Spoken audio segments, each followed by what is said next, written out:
और लड़की कहती है का हो कि आज हाँ आज पहिला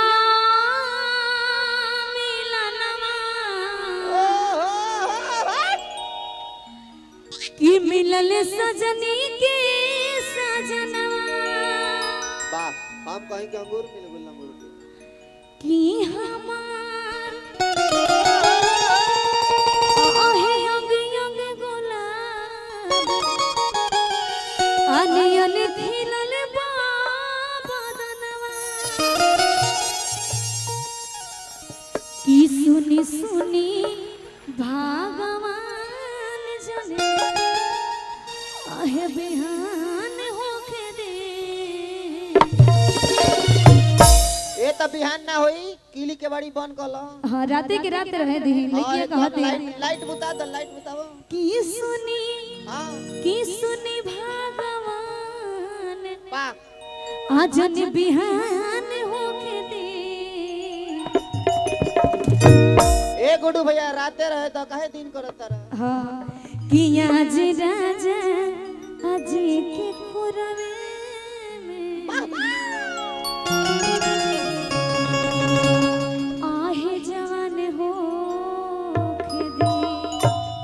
कैसे कहती है का हो कि आज राजा जी के खुरवे में जवान हो खेदी आज राजा जी के खुरवे में जवान हो खेदी कि आज हो पहिला मिलनवा मिलन सजनी के सजनवा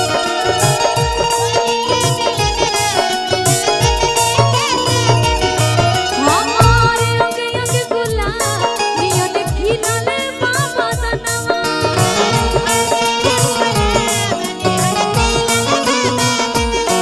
सुनी सुनी भगवान जन बिहान होके दियो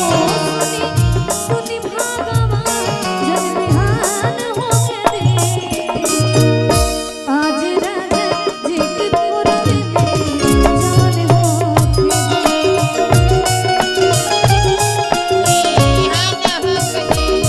आज राजा जी के खुरवे में जान होके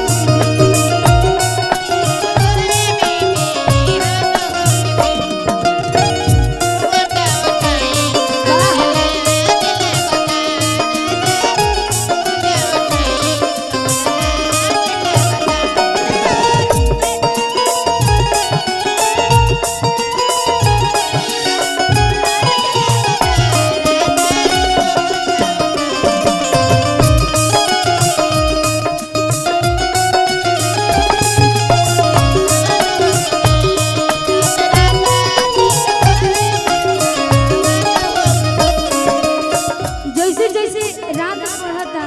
वैसे वैसे बात बढ़ता कैसे लड़कियां कहा दिया का का हो आई तेरे मुर्गी के भाव में पूजा जी राजा जी के ओठा से वाह वाह सट जा हो राजा जी के ओठा से उठ जो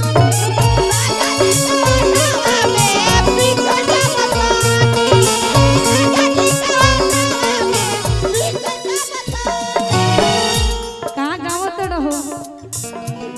आर भूपुर भू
की मुर्गी के भाव रही कैसे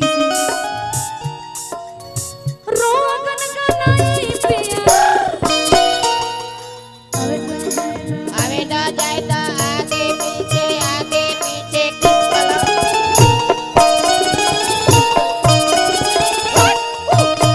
अगर अच्छा लगल है तो तनी ताली बजा दी जतनी यहाँ के मुर्गी का तरीका का हो रोगन का नहीं पिया मोरा जब उठाई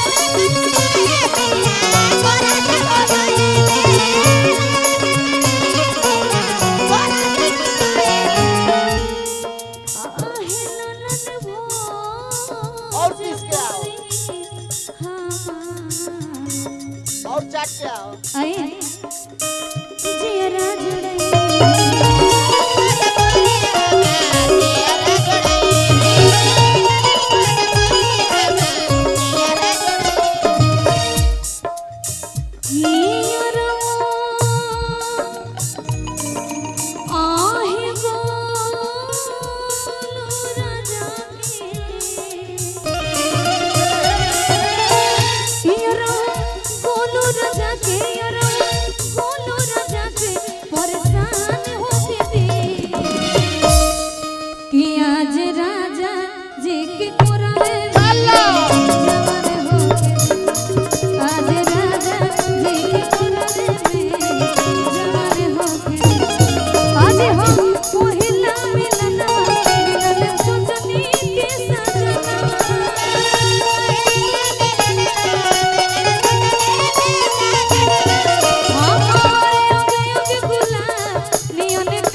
टीम खाती आपसे तनी जोरदार ताली बजा के आशीर्वाद दे दीजिए